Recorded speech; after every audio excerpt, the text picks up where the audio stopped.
Assalamualaikum everyone. So after a long time here we are again with a new video of philosophy series. तो आज इस topic को हम discuss करने वाले हैं, that is a type of epistemology and that is transcendentalism. So transcendentalism epistemology की वो ब्रांच है जो कि इमैनुअल कांट ने प्रपोज की थी.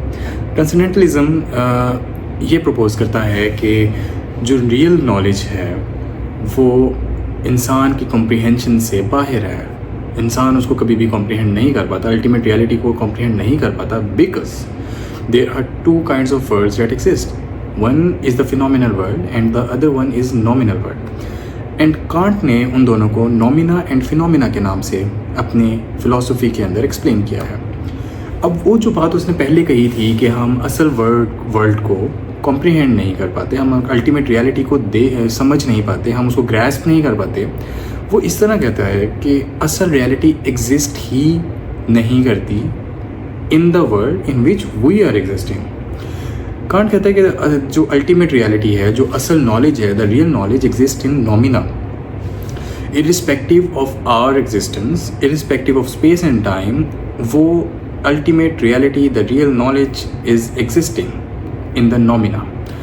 अब होता क्या है कि ह्यूमन ब्रेन नॉमिना से नॉलेज एक्सट्रैक्ट करता है आहिस्ता आहिस्ता डिफरेंट प्रिंसिपल्स को यूज़ करके, जिनको कांट कहता है कि स्पेस, टाइम एंड 12 कैटेगरीज जो कि ह्यूमन माइंड को पता हैं, जिनकी बेस पे स्पेस, टाइम एंड 12 कैटेगरीज, इनकी बेस पे नॉमिना से नॉलेज को एक्सट्रैक्ट करता है और ह्यूमन माइंड अपने अपनी प्रोसेस के ज़रिए फिनोमिना के अंदर लेकर आता है, उस वर्ल्ड के अंदर जहाँ पे ह्यूमन बीइंग्स एग्जिस्ट कर रहे हैं. And after that human mind अपनी सेंसेस के ज़रिए उन थॉट्स को, उस रियलिटी को, उस नॉलेज को एक्चुअलाइज करता है.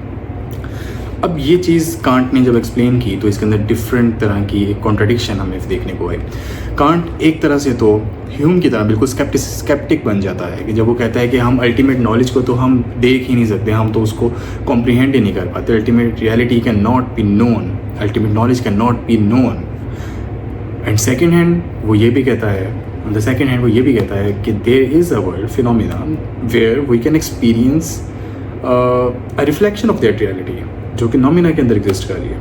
तो कांट एक बहुत ही बैलेंस्ड अप्रोच देने की कोशिश करता है जिसके अंदर वो माइंड एंड बॉडी दोनों को साथ लेकर चलता है एंड बताता है कि किस तरह से नॉलेज एक डिफरेंट वर्ल्ड में एग्जिस्ट करता है, जिसको कॉम्प्रिहेंड करने के लिए ह्यूमन माइंड की एग्जिस्टेंस ज़रूरी है और जिसको ह्यूमन माइंड इस दुनिया के अंदर अप्लाई करता है. So this was the basic philosophy of Immanuel Kant, जिसको ट्रांसेंडेंटलिज्म कहते हैं, and it was a part of epistemology. Hopefully आप सबको काफ़ी अच्छी तरह से ये चीज़ समझ आई होगी. Thank you so much.